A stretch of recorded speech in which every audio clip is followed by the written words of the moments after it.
You might be surrounded by people, friends, family, even a partner, and still sense that something is missing.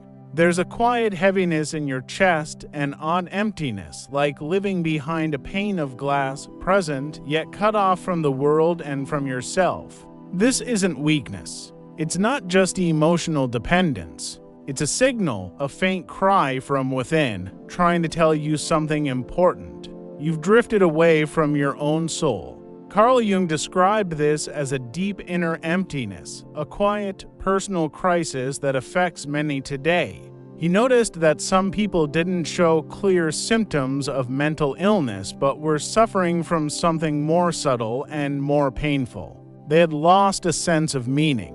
Their connection to their inner world had faded, and this affects how we relate to others. Because when we lose touch with ourselves, we begin to expect others to fill that inner emptiness, a void we don't want to face. That's why so many relationships today feel unstable, filled with unmet expectations and quiet disappointments. People come together carrying hidden needs, expecting others to fix what they haven't faced inside. And when the other person can't fix it, can't heal the wound or fill the space, frustration and distance grow. Eventually, the relationship breaks down. But what breaks is not love, it's the illusion.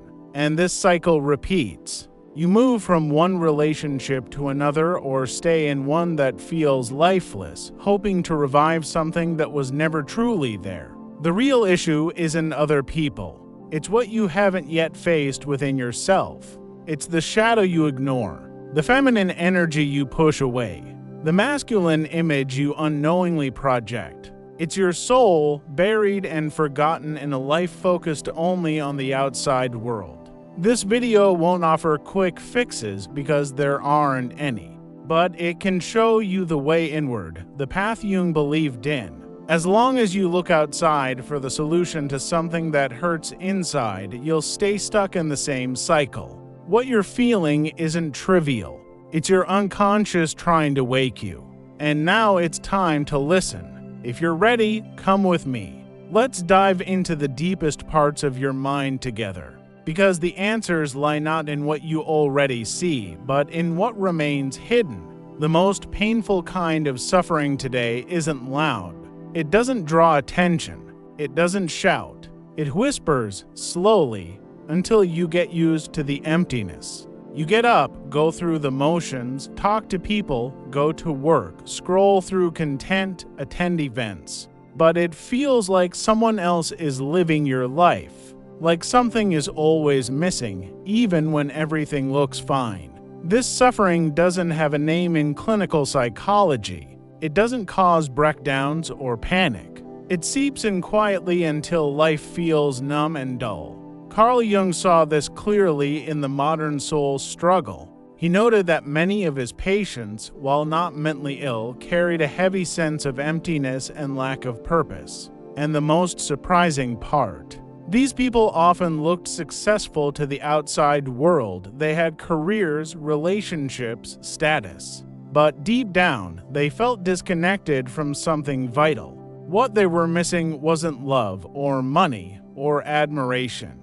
It was the soul. And in Jungian psychology, the soul isn't some religious idea. It's the inner world of meaning. It's what brings richness to life and allows every moment, no matter how small, to be felt completely.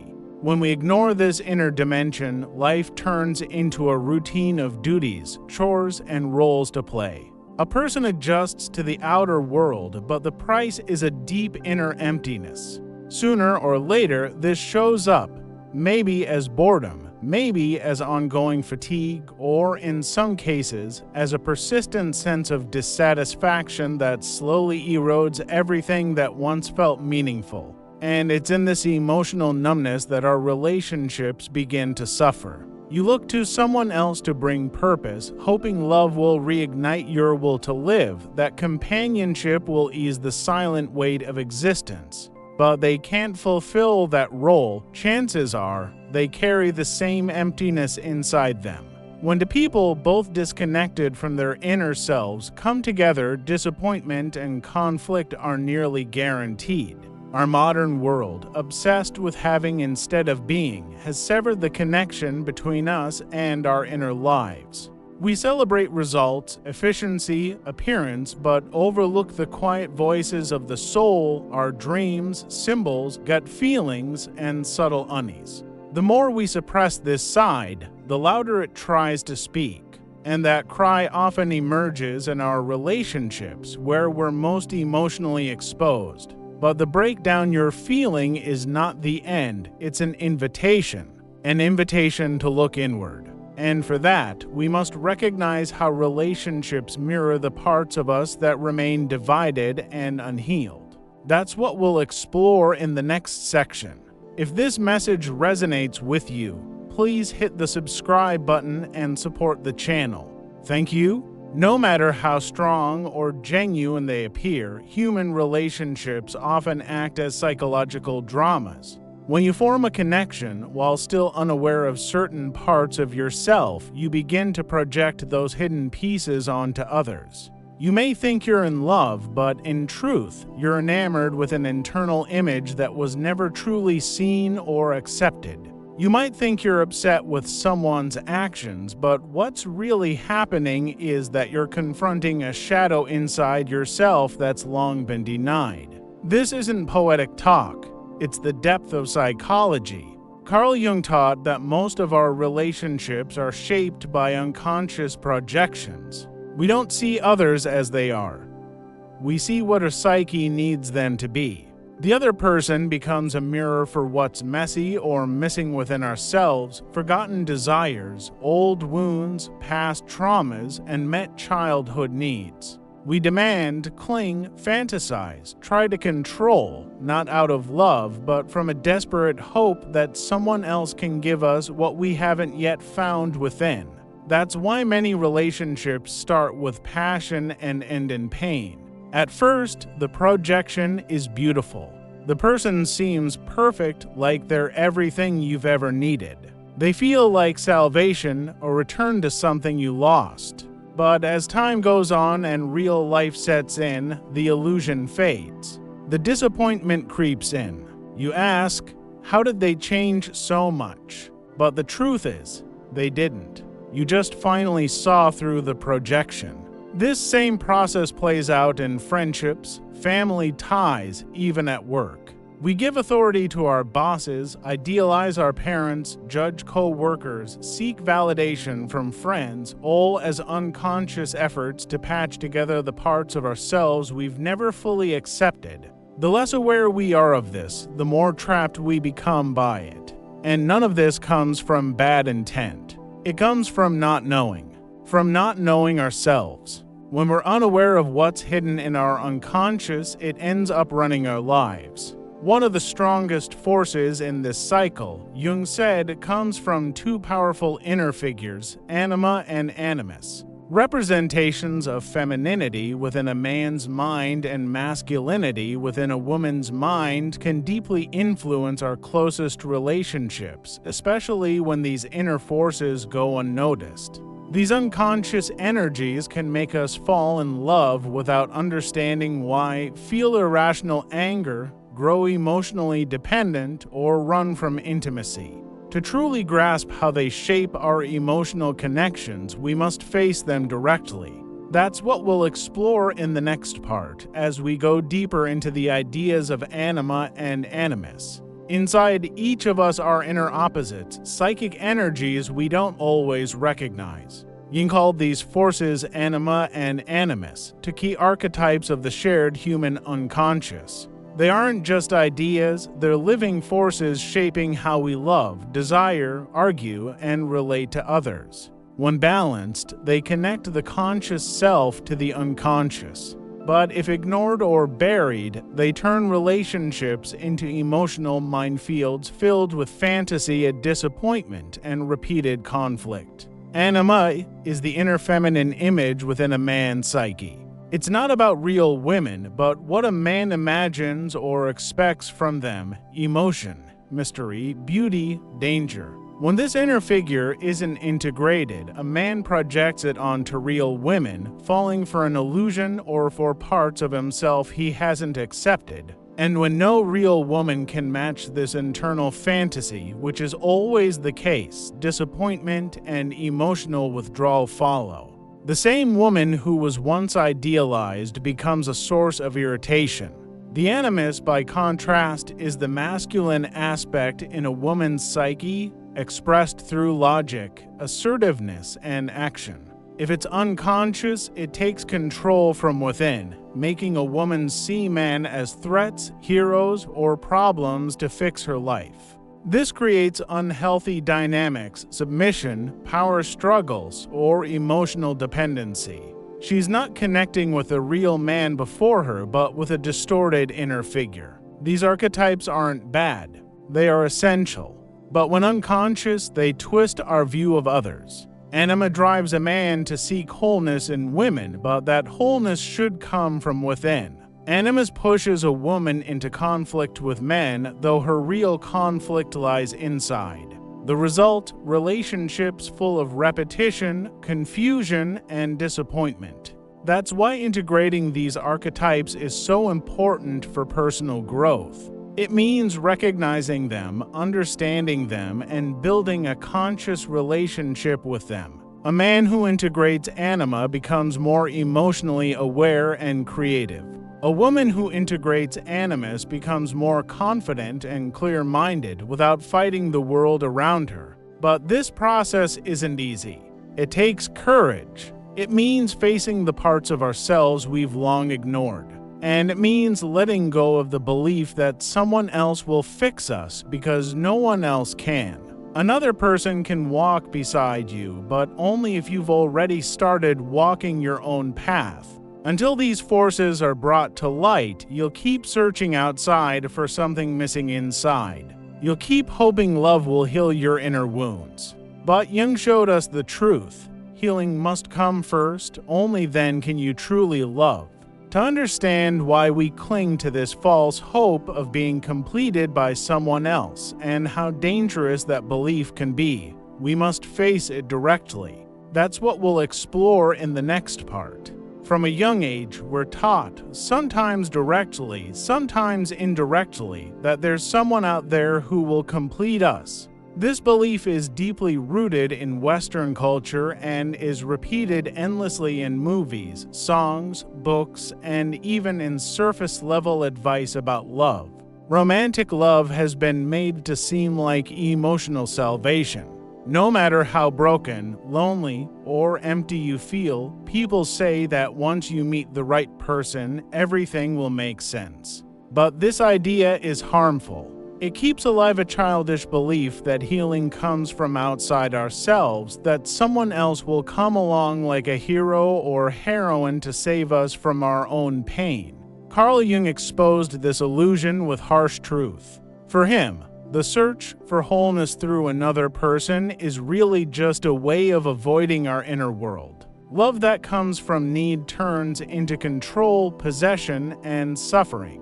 What we often call passion is actually a strong projection of the unhealed anima or animus.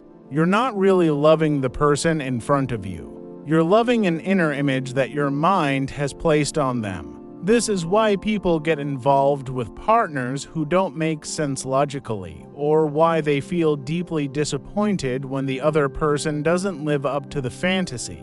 The belief that someone else will complete you is a trap. It keeps you stuck in a loop of seeking and feeling let down. When a relationship ends, the mind looks for someone new, thinking the problem was just the wrong partner. And so the cycle continues: more relationships, more pain, more doubt about whether real love even exists. But love didn't let you down. You confused love with healing. Jung believed that every disappointment is a chance to grow. When you're let down by someone, it's your own mind returning what you tried to ignore. It's your inner self saying, "Look within." The emptiness you feel can't be filled by anyone, not a soulmate, not a perfect partner, not quick emotional fixes that pretend to be deep.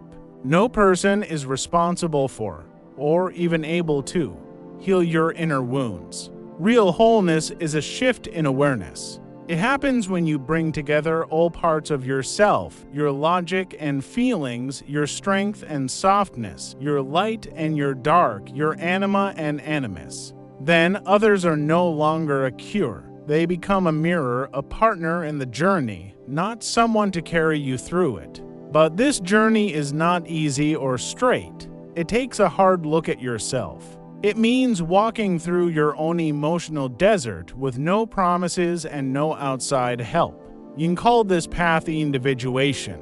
It's the process of stopping the search for something outside and starting the search within. It's the change from needing love to understanding love. In the next part, we'll dive into this powerful path Jung called individuation. It's the way from feeling broken to becoming whole. It's deep, difficult, and also deeply freeing. It's the only way to change your relationships and your life. You've spent your whole life trying to fit in, trying to be enough, meet your family's hopes, and find safety in uncertain relationships. And in doing all this, you lost touch with the one thing that can truly hold you together, your soul. Jung reminds us that as long as we focus only on the outside, chasing approval, love, safety, and worth, we'll stay disconnected from our whole self. Real change begins when you finally look inside. When you stop avoiding yourself and start the process of individuation, it's not about quick fixes or self-help. It's not about becoming your best version for the world to see. It's a deep and often painful journey towards accepting everything you've repressed, denied, or feared within yourself. It's the path back to being whole, not becoming something you're not, but embracing what you truly are with all your complexities. Individuation calls you to bring together the fragmented parts of your psyche, your ego with your unconscious, your persona with your shadow, your inner masculine with your inner feminine. Each step of this journey requires facing difficult truths, contradictions, rejected desires, repressed feelings, and unresolved wounds. Through this journey, you discover what truly drives you and what has been quietly sabotaging you.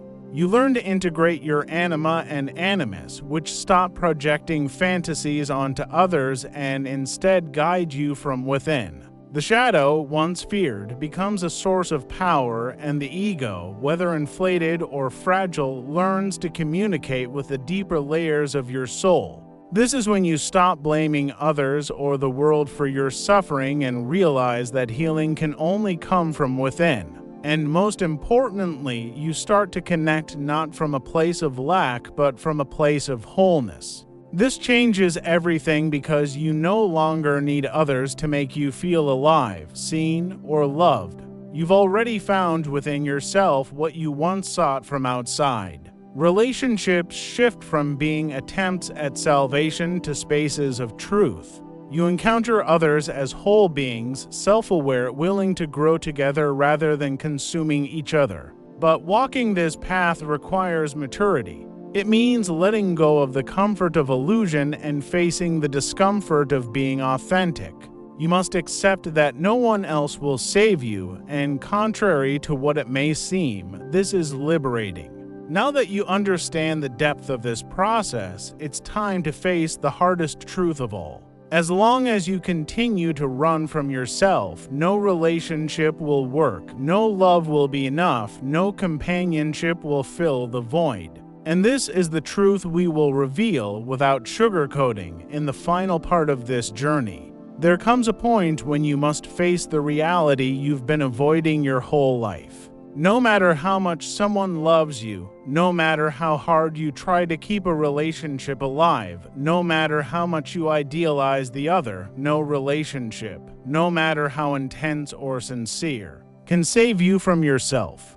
This is a harsh but liberating truth. As long as you seek salvation in someone else's love, you will remain stuck in a cycle of expectation and frustration that drains your soul. The healing you seek is not outside of you, it is within. It begins the moment you stop running and face your own inner silence without distractions. It happens when you look at your own shadow and choose not to project it onto anyone else anymore. From that moment, everything changes, not from the outside in, but from the inside out. Relationships are not the problem, they are a mirror. They reveal with precision what is misaligned in your psyche. When you feel invisible in a relationship, maybe you are blind to yourself. When you feel unheard, perhaps it's because you haven't listened to your soul for years. When you are repeatedly disappointed, you might be expecting someone else to play a role that only you can fulfill. The good news is, you don't have to stay stuck in this cycle. The process of individuation, of becoming whole, has already begun the moment you decided to listen to this message. This in itself is a sign that something within you no longer wants to live anesthetized. It's ready to awaken. But awakening is painful.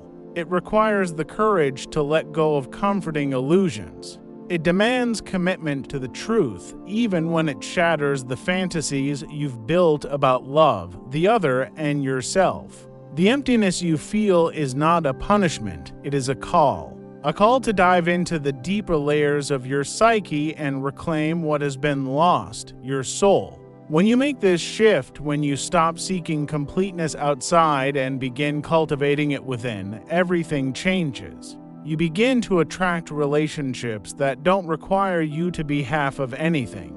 You draw people who don't come to fill you, but to overflow with you. You will finally learn to love not from neediness, but from presence. If this message resonates with you, comment below. I choose to look within. Share this video with someone who needs to break free from this cycle of silent pain. Subscribe to the channel because we don't speak to entertain, we speak to transform. And don't stop here because knowing is not enough. You must keep digging. And remember, the soul does not forgive those who stop halfway. So keep going. The next step awaits you.